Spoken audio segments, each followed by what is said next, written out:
မျိုးစားတကမှုပေါ့တကမှုကမျိုးအဖြစ်ကိုဝင်လာတဲ့ပုဂ္ဂိုလ်တွေကိုလူဆိုးလူကောင်းစစ်စစ်ပြီးတော့ဆိုးတဲ့ပုဂ္ဂိုလ်တွေကိုအဝိမခံ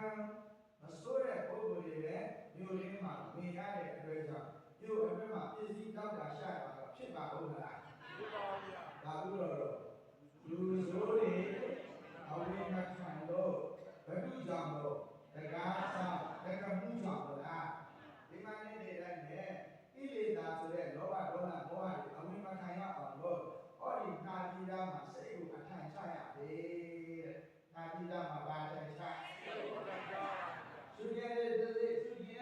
ကပေါ်တော့ကတော့ရင်ထိုင်တဲ့ကဘောရာဟုတ်ပြီနော်တို့တော့ဘယ်မှာအထိုင်ချနာတိသားမှာအထိုင်ချနာတိသားမှာအထိုင်ချပြီးတော့စစ်စစ်တဲ့ဉာဏ်လိုက်ကတဲ့ဒါလည်းတော့စစ်စစ်တဲ့ဉာဏ်လိုက်ပါအဲ့တော့ဒါကမြို့အတွင်းကိုဝင်တဲ့ဂိတ်ဆောင်တဲ့ပုဂ္ဂိုလ်ကမြို့အတွင်းကိုဝင်တဲ့ပုဂ္ဂိုလ်တွေလူဆိုးလားလူကောင်းလားလို့စစ်စစ်ပြီးမှအဝင်ခံတဲ့ကဲ့သို့ဒီမှာလည်းပဲစစ်စစ်တဲ့ဉာဏ်လိုက်ရမယ်တဲ့ဘာဉာဏ်လိုက်ရစစ်စစ်တဲ့ဉာဏ်လိုက်ရဉာဏ်ပါတော့အတ္တိလေးမရှိရမလားရှိရမလားဉာဏ်ပါတော့ဒီပါရမယ်နော်တတိမာနမဇာနော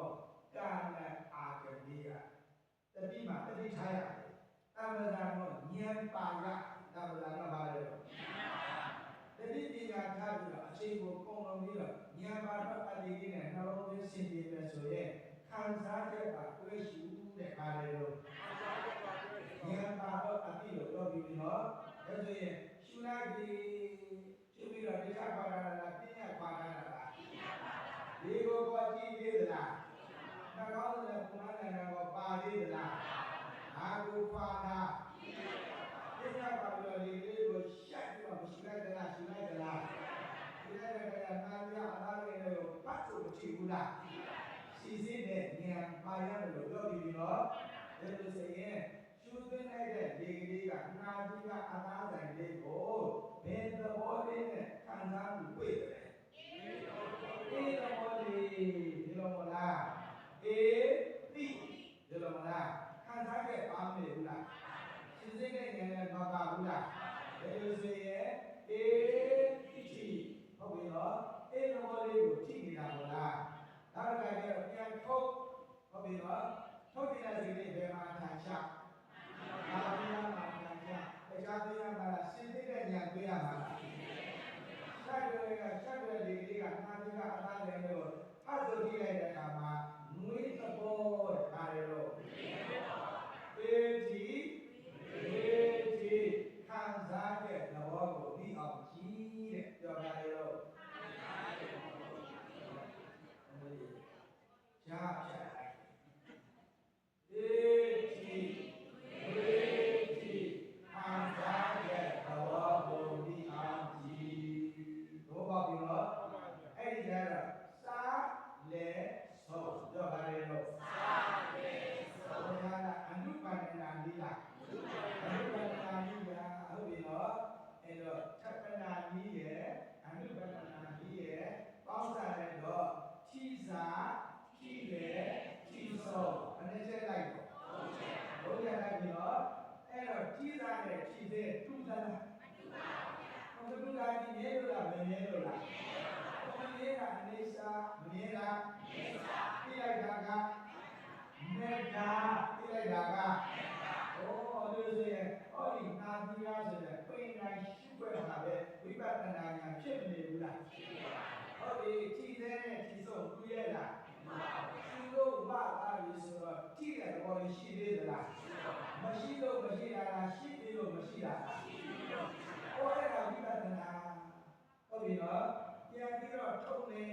ပြန်ထုတ်တဲ့အခါကျတော့နာတိယအသားလေးတွေကိုဖတ်လို့မရှိဘူးလားမွေးချီပါတယ်တော့စစ်စစ်တဲ့ညာမှာပါနေတာလားပါနေတာလားဘယ်နဲ့ချက်လိုက်လဲချီစာချီတယ်ချီစောအစားနဲ့အဆုံးပြပါမလားဘုရားဒီမြဲလို့လားမမြဲလို့လားမမြဲမှသိတာကအနိစ္စမမြဲတာကအနိစ္စမမြဲမှသိနေတာကဝိပဿနာမဲ့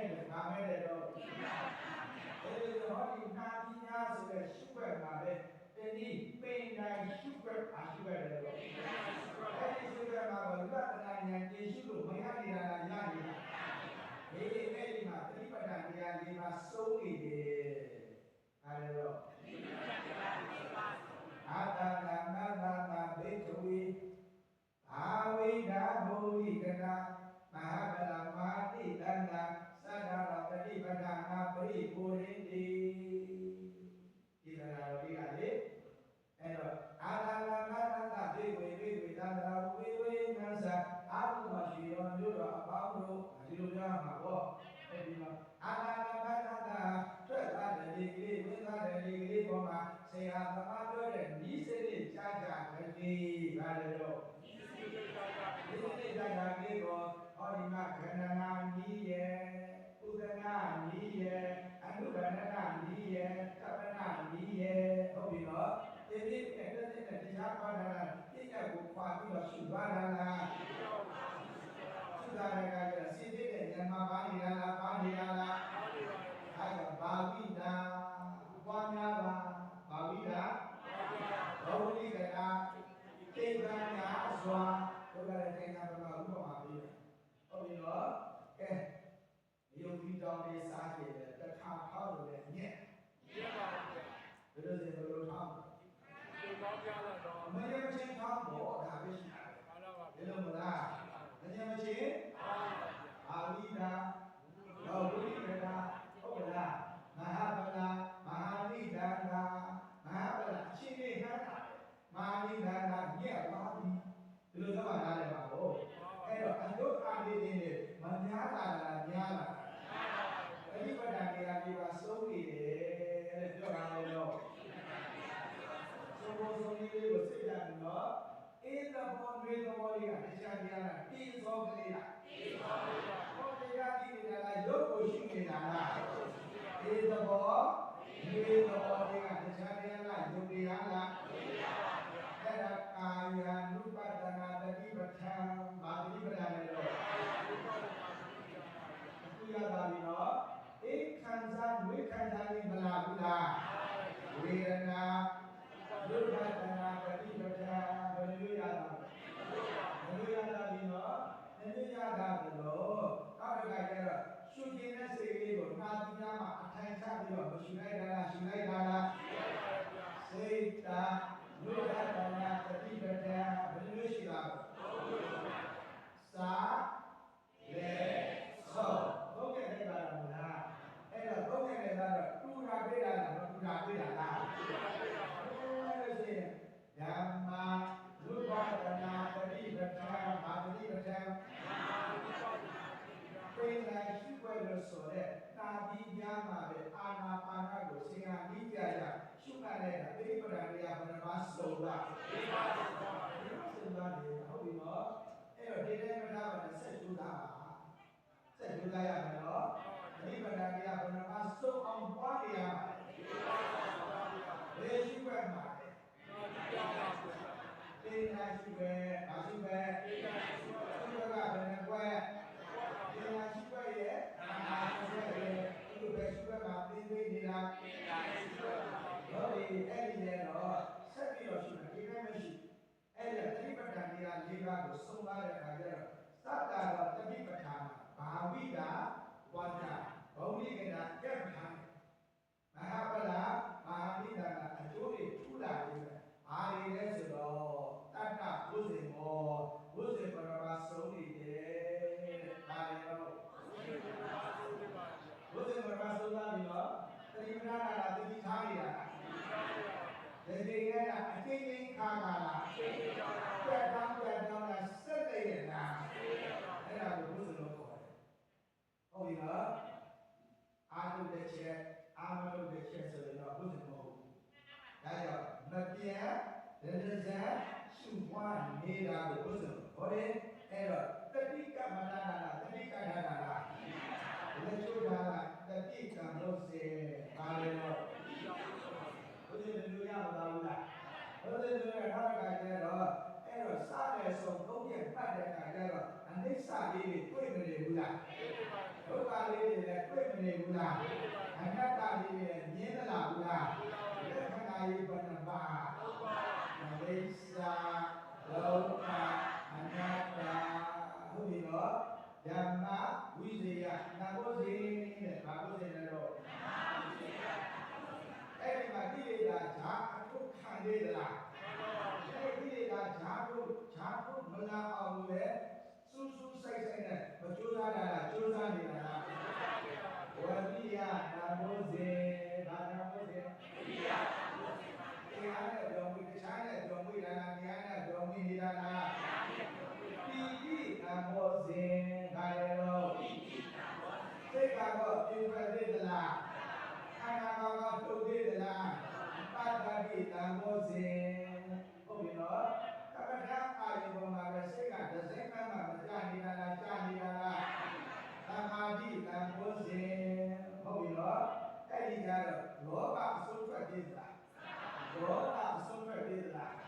ဥပ္ပကတံဘောဇင်ဘုဇင်စုမပါဘူးလားသုံးပါပြီမှတ်တယ်နော်ကဲဆက်ပါဆက်ကြိုးစားမယ်ဒီနေ့ဆက်ကြိုးစားဘယ်ရှိွက်ဘာလို့လဲရှိွက်အရင်ပြောနာဒီယာလေးအဲ့ပြောပါဆိုပါတယ်အရင်ပြောတော့နာဒီယာအဲ့လိုတော့လည်းပြောတော့မှန်ပြီအောင်နဲ့ဟုတ်ပြီနော်အရင်ပြောတော့နာဒီယာအဲ့လိုတော့လည်းပြောတော့ဟိုပါလို့နာပါအဲ့ဒီကျတော့ဘုရားကမဆုံးအောင်ပါမယ်ဆိုရင်ဝိဇ္ဇာဝိမုတ်တေတဲ့ဗျဟုတ်ပြီနော်ဒါကုသင်မောအာဝိနာဘူလိကရာခဗလာမာလိသနာအာလိသနာဝိဇ္ဇာဝိမုတ်တေဝိဇ္ဇာကမဲ့ဝိမုတ်တိကပိုမဲ့ပိုဒိဋ္ဌာဒီလိုသားတာဟုတ်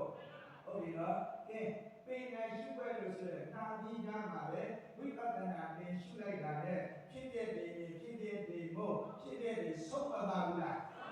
ဒီလိုစိနာကြီးသားမှာကပ်ပြီးတော့ဝိပဿနာရှုလို့မရတာလားအဲ့တော့ငါရှုပွဲပညာရှုပွဲဟောတာကငါရှုပွဲအဲ့ဒါကိုသိလို့လည်းမရဘူးလားအဲ့ဒါမှလည်းဟောဒီခန္ဓာကြီးကရှုတာပြည့်တယ်ခေါ်တာလားခေါ်နေတာလားဒီကြမှာတော့ခန္ဓာကနှစ်ထအားရတော့ခန္ဓာရဲ့ဘောခန္ဓာရေးတော့ဘယ်ခန္ဓာပြောရမလားအထေခန္ဓာပြောရမလားအထေခန္ဓာပြောရမလို့အထေခန္ဓာပြောပြီးတော့ရှားပြီးနေတာလားသဘောခန္ဓာလေးတွေတွေ့နေတာလားအထေခန္ဓာပြောတာကပညာကိုခွာထားတာဘာလို့ခွာထားတာပညာကိုခွာထားတာသဘောခန္ဓာလေးတွေကတရားလားပရမဏာအဲ့ဒီသဘောအေးသဘောဒုသဘောညင်သဘောကောင်းသဘောတင်းသဘောဆိုတဲ့အထဲမှာငါးပါလားငါးပါးရင်သူ့တော့ငါးပါးသူ့မှာယောဂမိမပြောလို့ရမှာမလားခန္ဓာပုဂ္ဂိုလ်တော်စိတ်သုံးနေတာလားသုံးနေတာစိတ်တယ်လို့ခေါ်တယ်ဟုတ်ပြီနော်အဲ့တော့ဆက်ပြီးတော့ရှုဘယ်လိုသဘောထားမလဲဆိုတော့တီဗီကြည့်တယ်လို့တပါးတယ်တော့တီဗီကြည့်တယ်လို့ပါဗျာတီဗီကြည့်တာလားပုံရိပ်ကြည့်တာလားပုံရိပ်ကြည့်တာပါဗျာခန္ဓာတီဗီပါတယ်တော့ခန္ဓာတီဗီဘုရားကရုပ်မြင်နာကြားဆက်ပါတယ်တော့ရုပ်မြင်နာကြားဆက်ဒါကရုပ်နဲ့မြင်တဲ့ဆက်မှတ်ပြီနော်အဲ့ဒါကတရားအထေခန္ဓာကြီးလားအထေခန္ဓာတရားမြင်ရမှာလားရုပ်နဲ့ကိုပြောင်းကြည့်ရမှာလားအဲ့တော့အောက်ကတရားလားယုတ်တရားလားယုတ်တရားပါဗျာဒီကတရားလားနန္တရားလားနန္တရားပါယုတ်တဲ့ပုဂ္ဂိုလ်ဘာတခုနဲ့ကိက္ခနဲ့ဒါလိုလေကိက္ခရမှာနော်အဲ့တော့ရှိတာပြရမှာလားမရှိတာပြရမှာလားမရှိတာသိလိုက်တာကသိပါတာကနောက်ခန္ဓာနောက်ဓာတိမလာတာကသစ္စာပဏ္ဏချက်ဆိုင်နေတာဒီတဲ့ဆိုင်နေတာနော်အဲ့တော့သိက္ခာလေးနဲ့စိုက်ပြီးဆိုတဲ့နောက်တော့တခြားအကုန်လုံးမစိတ်သုံးပါလားစိတ်သုံးပါလားယုတ်နဲ့စိတ်သုံးတဲ့ပုဂ္ဂိုလ်တရားဝါစိတ်သုံးတဲ့ဒါကသုံးရတာစိုက်အောင်ရှုရလေတဲ့ဒါလည်းတော့သုံးရတာစိုက်အောင်ရှုရတာဓမ္မကအထင်တော့ရမယ်ဓမ္မကဘာလဲတော့ဒုတိယကယုတ်နဲ့ဖြစ်တဲ့ကိုမြင်ရမယ်ဒုတိယကဘာလဲတော့အဲ့ဒီကဘာလဲသာစေတုနာသုံးရတာစိုက်တာလားသုံးရတာစိုက်တာဒိဋ္ဌိလို့ခေါ်လို့ရဟုတ်ပြီနော်အဲ့တော့ရှုဘက်ကဘယ်နှဘက်လို့ပြောခဲ့တယ်ဒါရှုဘက်နဲ့ဘာရှုဘက်ဘယ်ရှုဘက်ကိုစရှုနေဘာမှဒီအားကောင်းစပြီးတော့ဗလေးခြင်းမှာလားလေးခြင်းမှာလားဘာမှဒီအားကောင်းတာနဲ့တခြားဘောရလိုက်ဉာဏ်ပေါ်လာလားအဲ့တော့သစ္စာနဲ့လျော်တဲ့ဉာဏ်ဘာဉာဏ်လဲတော့သစ္စာမျိုးလုံးကြီးကဉာဏ်နဲ့ဝိပဿနာဉာဏ်ပေါ်သွားပြီ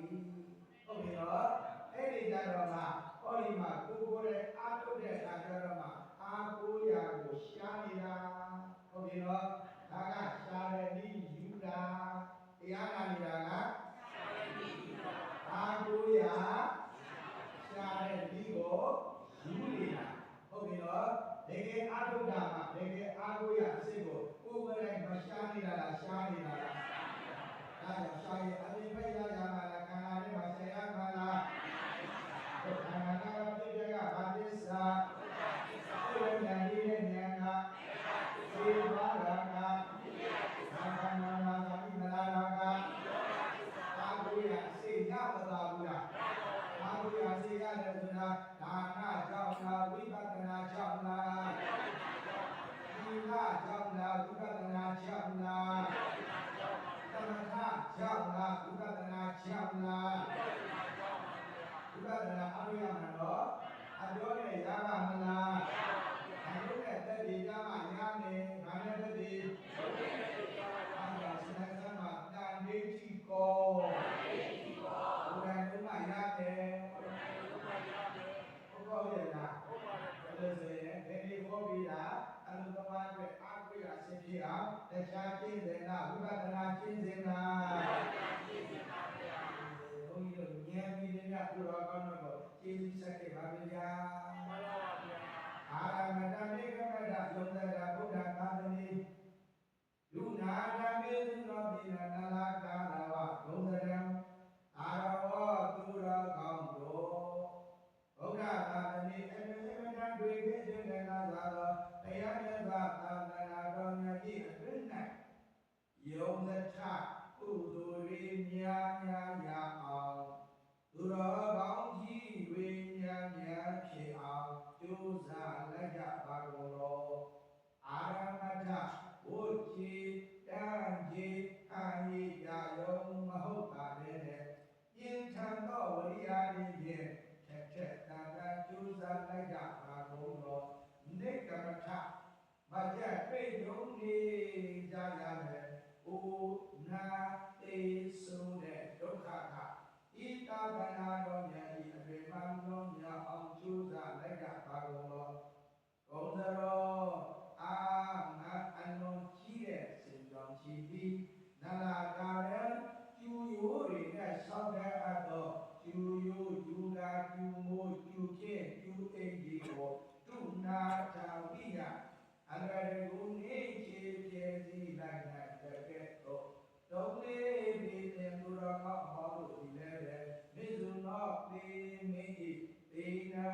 ခဏခဏမွေခဏခဏသေအောင်လုပ်တဲ့အဝိဇ္ဇာတဏှာဆိုတဲ့မန်စစ်ဒီကိုတုနာတာဤဘယသာသနာတော်တွေမှာခြေမုံတုတ်တင်လိုက်ကြပါကုန်လောဣတိသောအဘာတိကောင်းစွာမဲ့တွေရွတ်ဆိုတိုက်တွန်းလိုက်ရပါပြီတော့တည်း